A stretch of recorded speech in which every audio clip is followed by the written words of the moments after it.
आपने बहुत सारे लोगों से सुना होगा चावल हाथ से खाना सुन्नत है। बहुत सारे लोग तंज के तौर पे, तनकीद के तौर पे भी ये बात करते हैं जी चावलों को हाथ से खाना सुन्नत है। तो देखें, सुन्नत वो चीज है जो हुजूर अकरम सल्लल्लाहु अलैहि वसल्लम ने या आपके सहाबा इकराम ने की।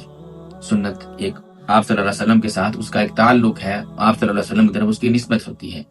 नबी करीम सल्लल्लाहु अलैहि वसल्लम से कभी भी कहीं भी चावल खाना साबित नहीं है।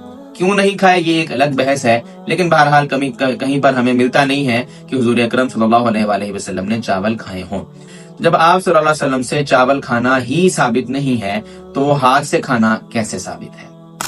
दूसरी चीज, हाथ से खाना उस जमाने में चीजें हाथ से ही खाई जाती थी, कोई चम्मच वगैरह का इतना कोई आम ये चीज नहीं थी, तकरीबन हर चीज हाथ से खाई जाती थी।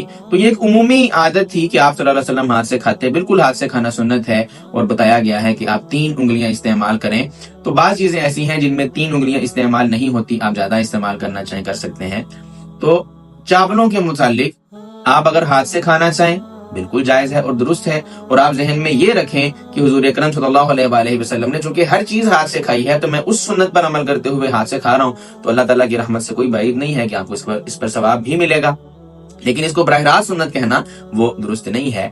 इसी तरह जो शख्स चम्मच के साथ खा रहा है वो भी तो हाथ के साथ ही खा रहा है ना, वो भी एक जरिया है खाने का। हाँ, हाथ से खाने में एक लुत्फ ज्यादा है, आपको उसमें ज्यादा मजा आता है, या आप किसी भी लिहाज से हाथ से खाना पसंद करते हैं तो ये एक अलग चीज है। लेकिन बहरहाल कोई बंदा अगर चम्मच के साथ चावल खा रहा है या कोई भी चीज खा रहा है तो उस पर कोई तनकीद या उसे ये कहना कि आप सुन्नत की खिलाफ वर्जी कर रहे हैं, ये बात दुरुस्त नहीं है।